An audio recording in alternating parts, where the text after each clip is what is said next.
제가 일부러 이 오늘 제목에 이렇게 한자를 이렇게 넣었는데요.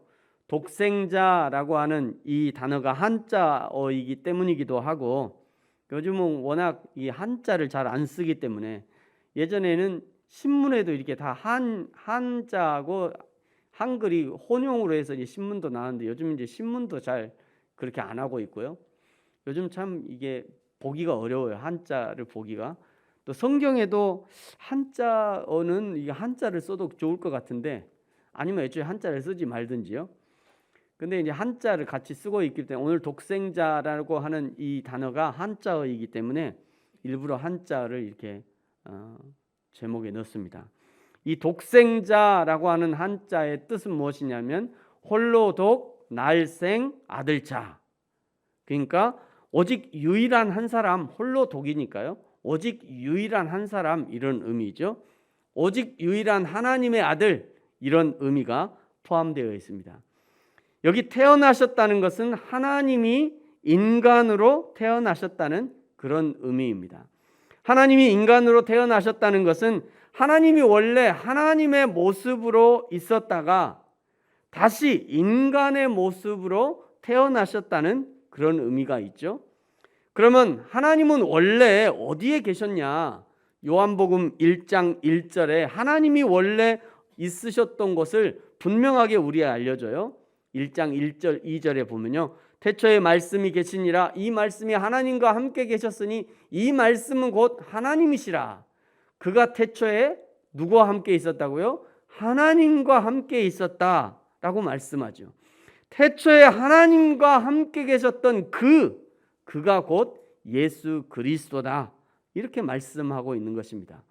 그러니까 예수님은 태초부터 성부 하나님과 함께 계셨고, 그 하나님이 인간이 되셔서 이 땅에 오셨다는 그런 말씀입니다. 그런데 그가 곧 하나님의 말씀이래요. 이게 사실은 굉장히 어렵습니다. 예수님은 분명히 육체로 이 땅에 오셨잖아요. 육체를 가지고 이 땅에 오셨는데, 유형의 인간의 모습으로 오셨는데, 그런데 그가 곧 무형의 말씀이라는 거예요. 말씀을 제가 어떻게 마땅히 이렇게 그림으로 표현할 게 없어서 그냥 이게 성경책을 놨는데, 성경은 인쇄된 하나님의 말씀이고요, 말씀 자체는 사실은 무형인 거죠. 어떻게 유형의 인간이 무형의 말씀과 동일시될 수 있는가? 그것은요, 창세기 1장의 그 창조의 현장을 들여다보면 쉽게 이해할 수 있는 그런 원리입니다. 창세기 1장 1절 2절에 이렇게 말씀해요. 태초에 하나님이 천지를 창조하시니라. 땅이 혼돈하고 공허하며 흑암이 깊음 위에 있고 하나님의 영은 수면 위에 운행하시니라. 태초의 첫 현장은 혼돈하고 말이죠, 공허하고 말이죠, 흑암이 깊음 위에 있는 그런 상태였다는 거예요. 무질서의 상태였다는 것이죠. 이 무질서의 상태의 질서를 잡아가는 것, 그것이 하나님의 말씀이었다는 것입니다. 1장 3절에 이렇게 말씀해요. 하나님이 이르시되 빛이 있으라 하시니 빛이 있었다. 6절에 말씀합니다. 하나님이 물과 물로 나뉘고 묻이 드러나라 하시니 그대로 되니라. 11절에 말씀하셔요. 하나님이 땅에 나무와 식물이 있으라 하시니 또 그대로 되었다고 말씀합니다. 14절에도 말씀합니다. 하나님이 해와 달과 별들이 있으라 말씀하셨더니 그것도 역시 그대로 되었대요. 20절에도 말씀합니다. 하나님이 새와 물고기가 번성하라 하시니 그것도 역시 그대로 되었대요. 계속해서 말씀하시면서 그대로 되었다고 하시죠. 그리고 이제 여섯째 날에 27절에 보니까 하나님이 자기 형상 곧 하나님의 형상대로 사람을 창조하셨다 말씀하고 있습니다. 이 창세기의 기록은 무형의 말씀이 유형의 천하 만물을 만드신 증거인 것이죠. 전지전능하신 하나님의 무형의 말씀을 가지고 유형의 천하 만물을 창조하셨다는 것입니다. 하나님이 창조의 재료로 사용하신 하나님의 말씀은 만물 창조 후에 그러면 이제 사라졌는가? 그렇지 않다고 로마서가 증거하고 있어요. 무형의 말씀은 창조물에 그대로 스며들어서 지금도 여전히 창조주를 드러내고 있는 것입니다. 로마서 1장 20절 창세로부터 그의 보이지 아니하는 것들 곧 그의 영원하신 능력과 신성이 그가 만드신 만물에 분명히 보여 알려졌나니 그러므로 그들이 핑계하지 못할지니라. 그러니까 사실은요, 우리가 날마다 대하는 천하 만물, 작은 꽃, 나무, 새들 자세히 정확하게 면밀하게 정직하게 살펴보면 창조주 하나님의 솜씨가 그대로 드러날 수밖에 없다는 것이에요. 요한복음 1장에서 유형의 예수님이 무형의 말씀이라고 할 수 있는 이유는 창조주 하나님이 인간의 몸으로 이 땅에 오셨기 때문에 이 땅에 인간으로 태어나신 그 사람, 마리아의 아들로 태어난 그 아들 예수, 그 안에 창조주 하나님이 계시다는 것을 인정하기 때문에 인간 예수 안에 계신 그 하나님이 곧 창세기에 천하 만물을 창조하신 말씀, 바로 그 말씀이다 라고 말할 수 있는 것입니다. 우리가 보통 창조를 이야기할 때 말이죠, 성부 하나님이 창조주라 생각하고 창조의 사역은 성부 하나님 한 분이 하신 것으로 잘못 이해할 수도 있는데요, 창세기에서는 분명히 삼위 하나님이 합력해서 함께 창조의 사역을 분명하게 알려주셨습니다. 이것이 가장 잘 드러나는 구절이 인간을 만드실 때죠. 창세기 1장 26절에 이렇게 말씀하셨어요. 여러분 우리 같이 한번 읽어볼까요? 시작. 하나님이 이르시되 우리의 형상을 따라 우리의 모양대로 우리가 사람을 만들자. 아멘. 계속해서 우리라고 하는 이 복수를 사용하고 계시죠. 창조 사역이 성부 하나님의 단독 사역이 아니었음을 분명하게 말씀하시는 것입니다. 그러므로 첫째 날 빛이 있으라 말씀하셨을 때도 성부와 성자와 성령이 함께 말씀하신 거예요. 둘째 날에 궁창이 있어 하늘 위와 하늘 위로 나뉘라 말씀하실 때도 역시 성부와 성자와 성령이 함께 말씀하신 것입니다. 셋째 날에 해와 달과 별들, 다섯째 날에 새와 넷째 날에 해와 달과 별들, 다섯째 날에 새와 물고기도, 여섯째 날에 동물과 인간을 만드셨을 때도 모두 성부와 성자와 성령이 함께 하시는 사역이었다는 것이에요. 이전에 어떤 분이 이렇게 얘기하시더라고요. 그게 아니라 성부 하나님은 이 창조를 계획하셨고 성자 하나님은 그거를 실행하셨고 성령 하나님은 그게 되도록 역사해 주셨다. 어떻게 보면 일리가 있는 것 같기도 해요. 근데 사실은 면밀히 따져보면 그게 아니라는 거예요. 이 나눠져서 하신 게 아니에요. 한 하나님이죠. 삼위일체 하나님이잖아요. 그 한 하나님이 이 모든 것을 다 같이 하신 겁니다. 이렇게 창조의 모든 사역을 함께 하셨던 그 하나님이 드디어 인간의 모습으로 이 땅에 오신 거예요. 요한복음 1장 14절에 이렇게 말씀하셨어요. 말씀이 육신이 되어 우리 가운데 거하시며 우리가 그의 영광을 보니 아버지의 독생자의 영광이요 은혜와 진리가 충만하더라. 그 창조주 하나님이 인간의 육신이 되어서 이 땅에 태어나신 것입니다. 창세기에서는 분명히 하나님의 형상과 모양으로 인간을 창조하셨다라고 하셨으니까 인간은 이 땅에 태어나실 예수 그리스도의 형상으로 창조가 된 거예요. 그러니까 하나님의 모습과는 전혀 다른 어떤 인간의 모습을 만들어 놓고 이렇게 만드신 게 아니라 2000년 후에, 2000년 후가 아니죠. 이 인간이 죄 이후에 구약이 끝나고 신약에 예수님이 다시 오실 그 예수 인간, 그 인간의 모양은 어떤 모양이냐면 창조주 하나님, 성자 예수님의 모양으로 인간이 창조되었다는 거예요. 인간으로 태어나신 그 사람이 곧 예수 그리스도라는 말씀입니다. 그 하나님이신 성자 예수님이 인간으로 오신 이유가 무엇이냐? 요한복음 3장 16절에 계속해서 이렇게 말씀하시죠. 이는 태어나신 이유는 이런 의미죠. 이는 그를 믿는 자마다 멸망하지 않고 영생을 얻게 하려 하심이라. 믿는 자마다 멸망하지 않고 영생을 얻게 하겠다는 것은 그러면 믿지 않는 사람은 어떻게 한다는 거예요? 멸망한다는 거죠. 믿는 사람은 멸망하지 않겠다라고 하는 얘기는 믿지 않으면 멸망한다, 이런 의미인 거예요. 왜 예수님을 믿지 않는 자는 멸망하는가? 왜 하나님은 예수 안 믿는다고 멸망하시냐? 왜 하나님은 예수 안 믿는 사람 멸망시키냐? 이유가 도대체 뭐냐? 이유가 뭘까요? 별 이유가 없어요. 그냥 그게 하나님의 원칙이에요. 그러니까 하나님이 그렇게 정하신 거예요, 원칙을. 이거 아무리 따져봤다요, 아무리 따져봤자 인간의 생각으로 이걸 이해할 수 없습니다. 그냥 하나님이 그렇게 만드신 거예요. 그렇게 원칙을 세우신 거예요. 하나님의 원칙이에요, 이게. 믿지 않는 자는 멸망하는 거죠. 여러분, 이것은요 마치 커피잔이 말이죠. 왜 우리를 와인잔처럼 이렇게 날씬하게 만들어가지고 좀 이렇게 예쁘게 만들지, 왜 우리는 저렇게 투박한 커피잔을 만들었어? 이런 거하고 똑같은 거예요.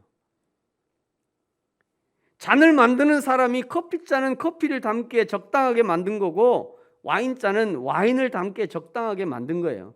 인간이라고 하는 이 그릇은 하나님의 진리를 담고 하나님의 진리를 실천하기에 가장 적합한 모습으로 만드신 거예요.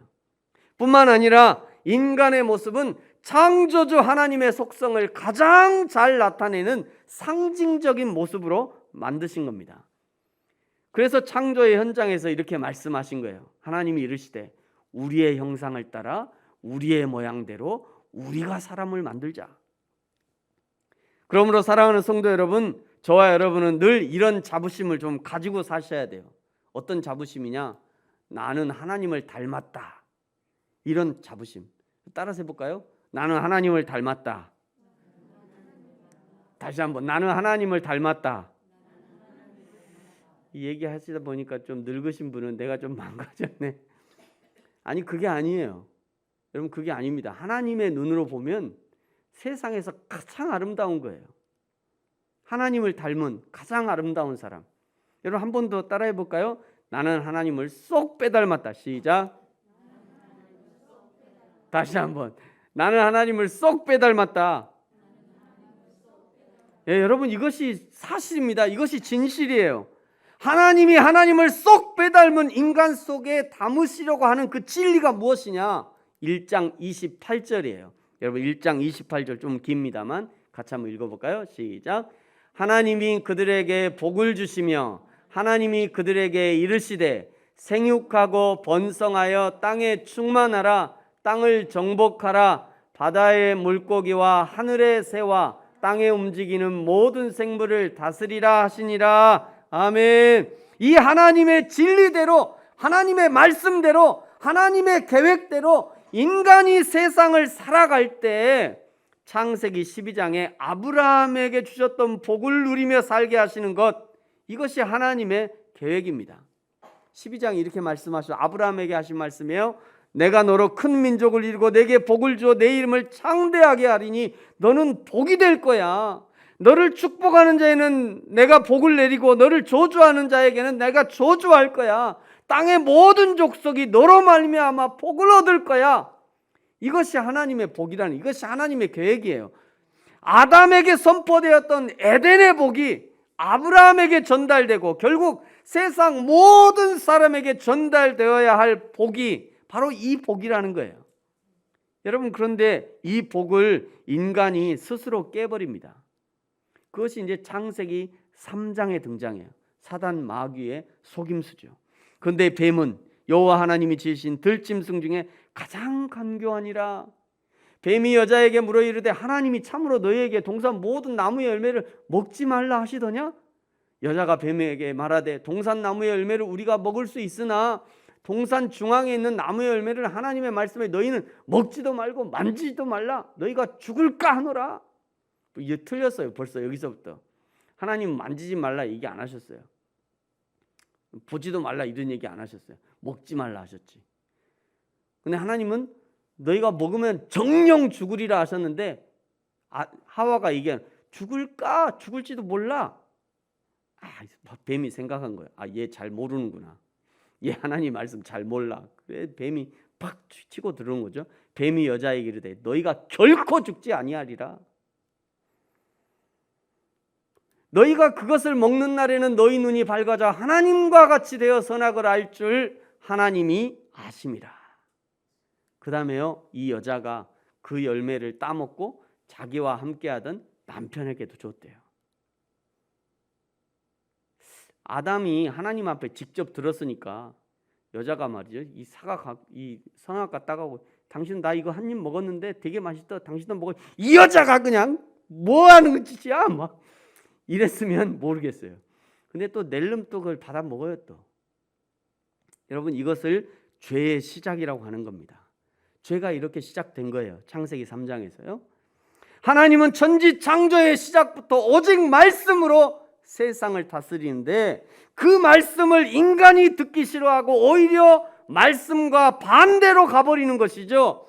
말씀과 반대로 가는 것이 죄입니다. 인간이 그 죄의 덫에 걸려든 거예요. 로마서에서는요, 분명하게 죄에 빠진 인간의 운명을 이렇게 선언하고 있어요. 죄의 삭은 사망이다. 이 죄의 대가로 인간에게 사망과 심판이 찾아옵니다. 히브리서 9장 27절 한 번 죽은 것은 사람에게 정하신 것이요 그 후에는 심판이 있을 것이다.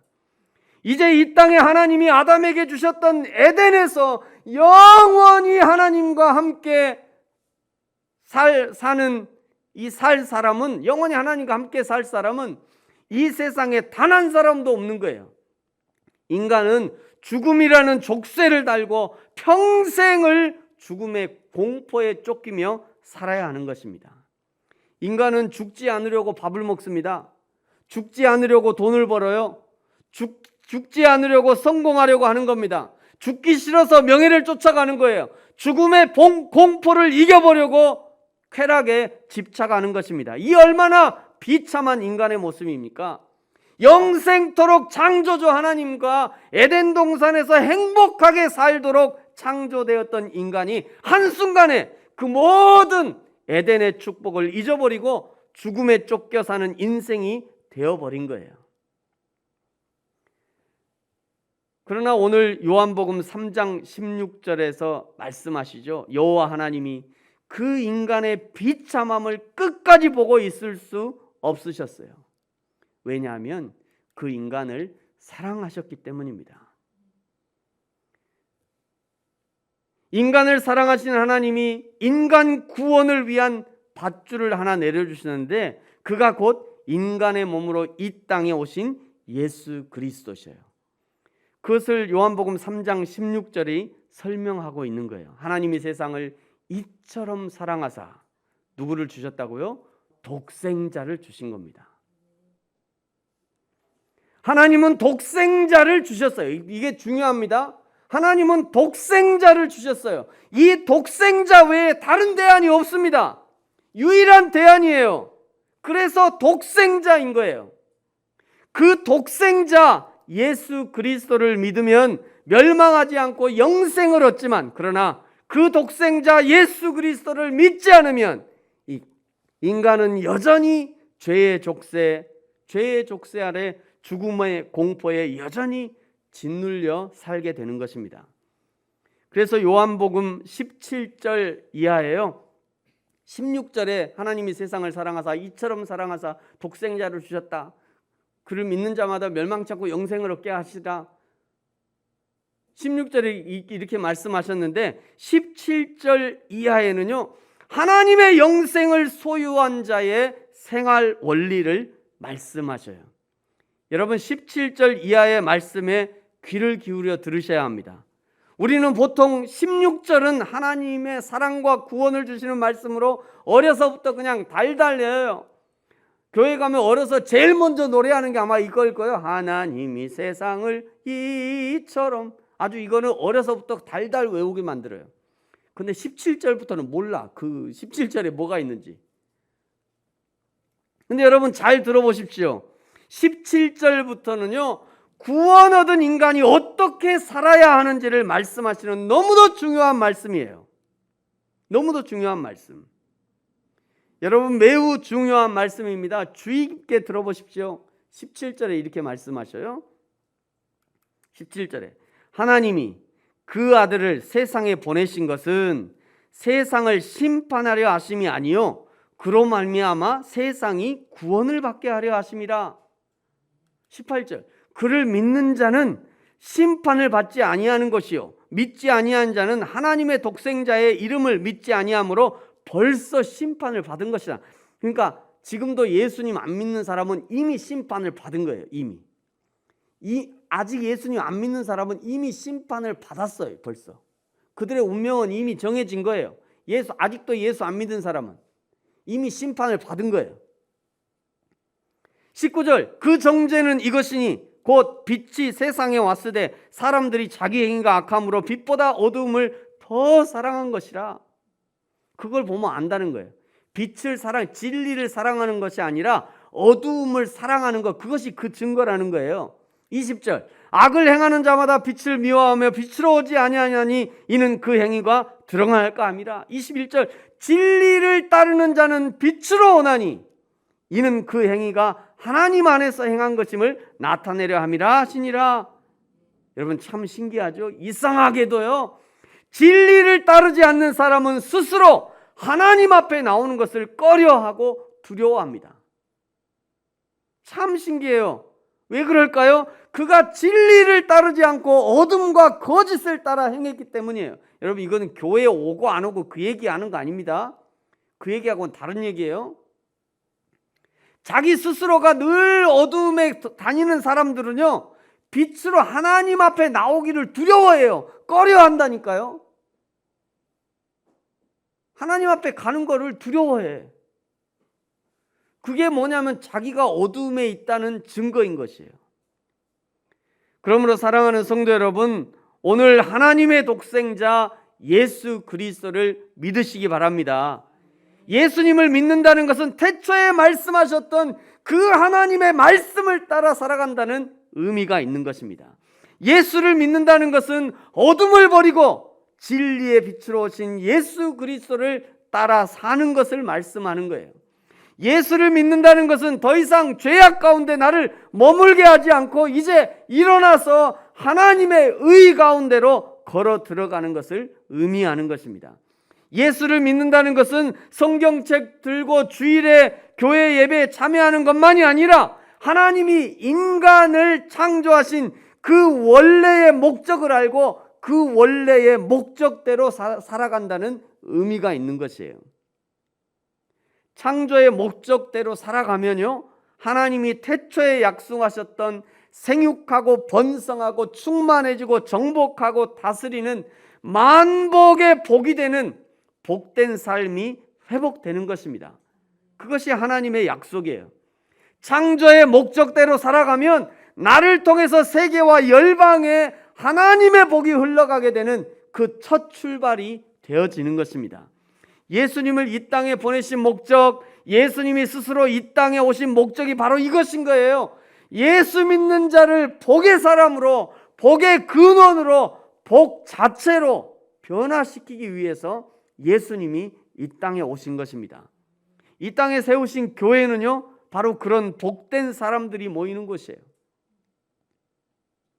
이 땅에 세우신 교회는요 바로 그런 복의 사람으로 변화되어져 가는 곳입니다. 완전히 변화된 사람만 모이는 곳이 교회가 아니에요. 변화되어져 가는 거예요. 그나마 예수 안 믿는 사람보다 여러분이요 100배 1000배는 나아요. 그런데 그걸 나아서 완전해지냐? 아니요. 아직도 변화되어져 가야 돼요. 아직도 멀었어요. 아직도.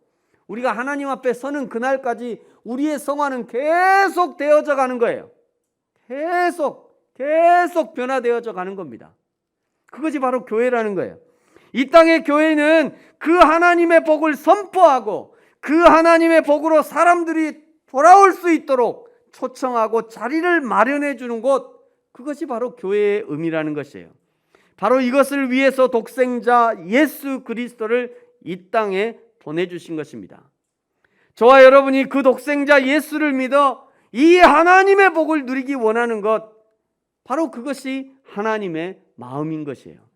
사랑하는 성도 여러분, 저와 여러분이 오늘 하나님이 친히 육신이 되어서 우리 가운데 오신 독생자 예수 그리스도를 믿어 구원을 얻고 이 땅에서 하늘의 복을 누릴 뿐 아니라 이 생명과 구원의 복을 마음껏 흘려보내는, 그리하여 복의 근원, 복의 통로가 되어지는 인생이 되어지기를 예수님의 이름으로 축복합니다.